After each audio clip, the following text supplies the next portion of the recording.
ذرا سوچو، جب ایک خونخوار بادشاہ نے اعلان کیا کہ میں اس خدا کے گھر کو زمین بوس کر دوں گا، ہزاروں سپاہی، فولادی ہتھیار، پہاڑوں جیسے مضبوط ہاتھی اس کے ساتھ تھے۔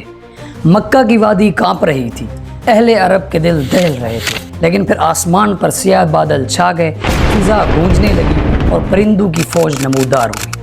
چھوٹے چھوٹے پرندے لیکن پنجوں میں موت اٹھائے ہوئے، ایک ایک کنکری گرتی، جسم چاک ہو جاتے، ہاتھی دھڑم سے زمین پر گر جاتے، لشکر چیختا ہوا راکھ بننے لگا۔ یہ وہ دن تھا جب دنیا نے دیکھا کہ طاقت کے غرور کو مٹانے کے لیے اللہ کی قدرت کے سامنے پرندوں کے پر بھی کافی ہیں۔ یہ ہے اصحاب فیل کا واقعہ، ایک ایسا واقعہ جو سن کر روح بھی کانپ اٹھتی ہے۔ تو آئیے اس واقعے پر مکمل روشنی ڈالتے ہیں۔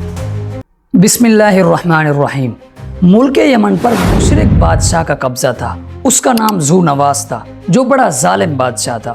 اس نے اس وقت کے نصارہ جو اہل حق تھے، صرف خدا کی عبادت کرتے تھے، ان پر بڑا ظلم کیا۔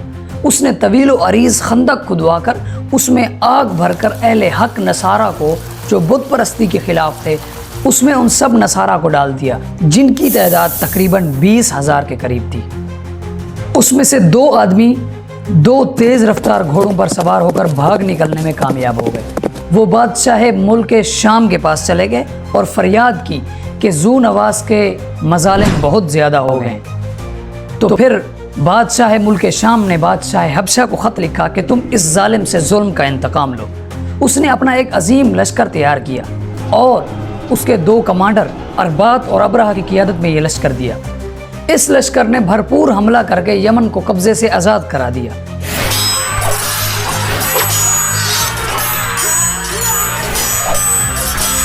ذو نواس جو ظالم تھا، جس نے اہل حق نصارہ کو آگ کے اندر ڈالا تھا، وہ بھاگ نکلنے میں کامیاب ہو گیا اور بھاگ کر کود گیا اور گھوڑے سمیت غرق ہو گیا۔ پھر اسی لشکر کے 2 سپہ سالار اربات اور ابرہہ آپس میں لڑ پڑے۔ اربات قتل ہو گیا۔ ابرہہ ملک یمن کا گورنر بن گیا۔ جب اسے معلوم ہوا کہ یمن کے لوگ حج کے لیے بیت اللہ جاتے ہیں اور بیت اللہ کا بڑا احترام کرتے ہیں، تو اس نے دارالحکومت صنعاء میں ایک بہت بڑا عالی شان کنیسہ بنایا، جس کی بلندی اتنی زیادہ تھی کہ اس کی چوٹی پر نیچے کھڑا ہوا آدمی نظر نہیں ڈال سکتا تھا۔ پھر اس کو سونا، چاندی، جواہرات کے ساتھ مرصع کیا۔ اس کنیسہ کی نظیر دنیا میں نہیں تھی۔ یہ اس نے اس لیے تعمیر کیا تاکہ عرب لوگ اس کی شان و شوکت سے مرعوب ہو کر کعبہ کی بجائے اس کی طرف متوجہ ہو جائیں اور اسی کا طواف کریں اور حج کرنے کے لیے بھی یہاں آئیں۔ لیکن عرب میں اگرچہ بت پرستی اور شرک غالب آ گیا تھا، مگر اس کے باوجود ان کے دلوں میں دین ابراہیم علیہ السلام اور کعبۃ اللہ کی عظمت اور محبت پیوست تھی۔ اس لیے انہوں نے اس ابرہہ کی شرارت کے بارے میں سنا تو قبائل عرب، عدنان، قحطان، قریش میں غصہ کی لہر دوڑ گئی، یہاں تک کہ ان میں سے کسی نے رات کے وقت جا کر اس کنیسہ کے اندر پیشاب کر دیا اور گندگی سے آلودہ کر دیا۔ انٹرسٹنگ بات یہ ہے کہ ابرہہ کو اطلاع دی گئی کہ کسی نے آپ کے کنیسے کے اندر پیشاب کر دیا ہے، اور یہ بھی بتلایا کہ یہ کام کسی قریشی نے کیا ہے، تو وہ آگ بگولا ہو گیا۔ اس نے قسم کھائی کہ میں بدلہ لوں گا، اور بدلہ بھی اس طرح لوں گا کہ ان کے کعبہ کی اینٹ سے اینٹ بجا دوں گا۔ ابرہہ نے تیاری شروع کر دی اور اپنے بادشاہ حبشہ سے اجازت مانگی۔ اس نے نہ صرف اجازت دی بلکہ اپنا خاص ہاتھی عظیم الشان، جس کی کوئی نظیر نہیں پائی جاتی تھی، جس کا نام محمود تھا، وہ بھی ابرہہ کے حوالے کر دیا تاکہ اس پر سوار ہو کر کعبۃ اللہ پر حملہ کرے۔ نیز اس کے علاوہ 8 ہاتھی اور بھی دیے تاکہ کعبۃ اللہ کے گرانے میں ان سے مدد لی جائے۔ اور منصوبہ یہ تھا کہ بیت اللہ کے ستونوں میں لوہے کے مضبوط اور طویل زنجیریں باندھ کر ان زنجیروں کو ہاتھیوں کے گردنوں میں ڈالا جائے اور پھر ہاتھیوں کو دوڑایا جائے، تو نعوذ باللہ سارا کعبہ فوراً ہی زمین پر آ گرے گا۔ عرب میں جب اس حملہ کی خبر پہنچی تو سارا عرب مشتعل ہو گیا اور مقابلہ کے لیے تیار ہو گیا۔ قبیلہ شم کے لوگ اپنے سردار نفیل بن حبیب کی قیادت میں مقابلہ پر آئے، لیکن وہ شکست کھا گئے اور سردار نفیل بن حبیب گرفتار ہو گئے اور قیدی بن گئے۔ اب ابرہہ کا یہ لشکر چلتا ہوا مکہ مکرمہ کے قریب ایک مقام غمس پر پہنچا۔ وہاں جا کر اس نے پڑاؤ کیا۔ وہاں قریش مکہ کے اونٹ چر رہے تھے۔ ابرہہ کے لشکر نے سب سے پہلے ان پر حملہ کر کے ان کو پکڑ لیا۔ ان میں سے 200 اونٹ قریش کے سردار رسول اللہ صلی اللہ علیہ وسلم کے جد امجد حضرت عبد المطلب کے تھے۔ اس کے بعد ابرہہ نے اپنا ایک سفیر ہناتا نامی شخص کو شہر مکہ بھیجا کہ وہ قریش کے سرداروں کو کہے کہ ہم جنگ کے لیے نہیں آئے، بلکہ ہمارا مقصد کعبہ کو گرانا ہے، اگر آپ رکاوٹ نہیں بنیں گے تو ہم تمہیں کوئی نقصان نہیں پہنچائیں گے۔ ہناتا جب شہر مکہ میں داخل ہوا تو سب سے پہلے اس کو عبد المطلب کے پاس جانے کا مشورہ دیا گیا کہ ہمارے بڑے سردار وہی ہیں۔ ہناتا حضرت عبد المطلب کے پاس پہنچا اور ابرہہ کا پیغام دیا۔ حضرت عبد المطلب نے جواب دیا کہ ہم ابرہہ سے جنگ کا ارادہ نہیں رکھتے اور نہ ہی ہمارے پاس اس کا مقابلہ کرنے کی کوئی طاقت موجود ہے، البتہ میں یہ بات بتا دیتا ہوں کہ یہ اللہ کا گھر ہے اور اس کے خلیل ابراہیم علیہ السلام کا بنایا ہوا ہے، وہ خود اللہ اس کی حفاظت کا ذمہ دار ہے، اگر تم اس سے مقابلہ کرنا چاہتے ہو تو بے شک کر لو، پھر دیکھ لینا ہمارا خدا تمہارے ساتھ کیا کرتا ہے۔ سفیر نے عبد المطلب سے کہا کہ آپ میرے ساتھ چلیں، میں ابرہہ سے آپ کی ملاقات کرا دیتا ہوں۔ حضرت عبد المطلب جب ابرہہ کے پاس پہنچے تو چونکہ حضرت عبد المطلب بڑے قد آور اور نہایت خوبرو جوان تھے تو ابرہہ آپ کو دیکھتے ہی اپنے تخت سے نیچے اتر آیا اور حضرت عبد المطلب کو اپنے برابر بٹھایا، پھر اپنے ترجمان کے ذریعے پوچھوایا کہ کس غرض سے آئے ہو۔ آپ نے کہا میری ضرورت تو صرف اتنی ہے کہ میرے اونٹ واپس کر دیں۔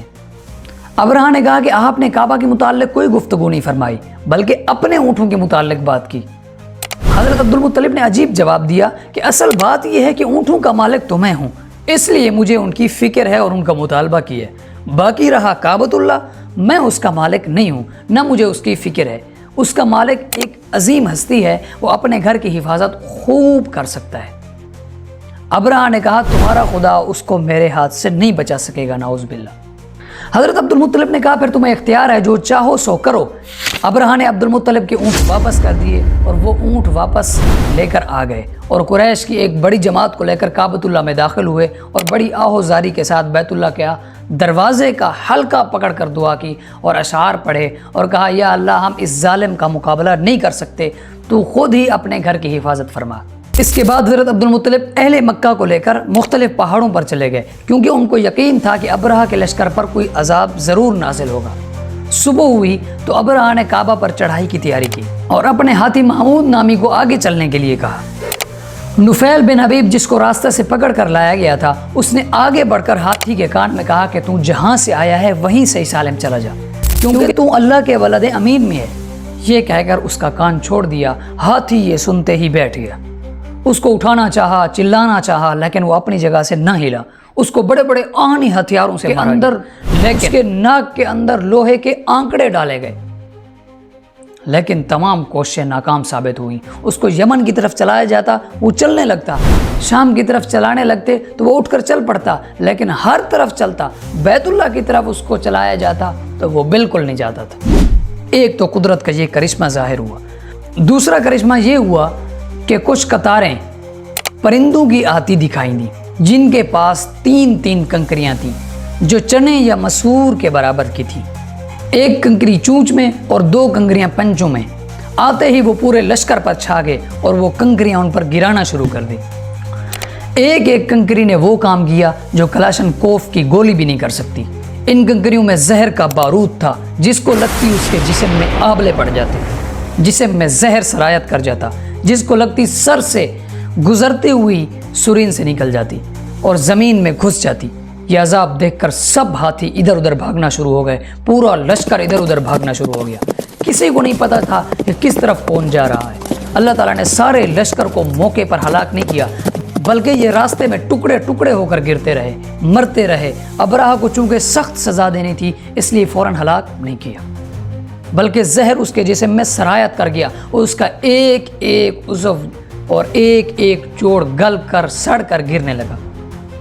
بعض حضرات نے تحریر کیا کہ محمود ہاتھی زندہ بچ گیا اور اس کے 2 ہاتھی بان جو اس کو اٹھا رہے تھے وہ بھی مکہ مکرمہ میں رہ گئے تھے، مگر دونوں اندھے اور اپاہج ہو گئے تھے۔ حضرت عائشہ اور حضرت اسماء رضی اللہ تعالیٰ عنہما دونوں فرماتی ہیں کہ ہم نے ان دونوں کو بھیک مانگتے ہوئے دیکھا۔ اس طرح اللہ تعالیٰ نے اپنی قدرت کاملہ کا نظارہ کراتے ہوئے چھوٹے چھوٹے پرندوں کے ذریعے ایک بڑے لشکر کو تباہ و برباد کیا۔ تو اس لیے اللہ نے کیا خوب فرمایا، فعال لما یرید، کر گزرتا ہے وہ جس چیز کا ارادہ کرتا ہے۔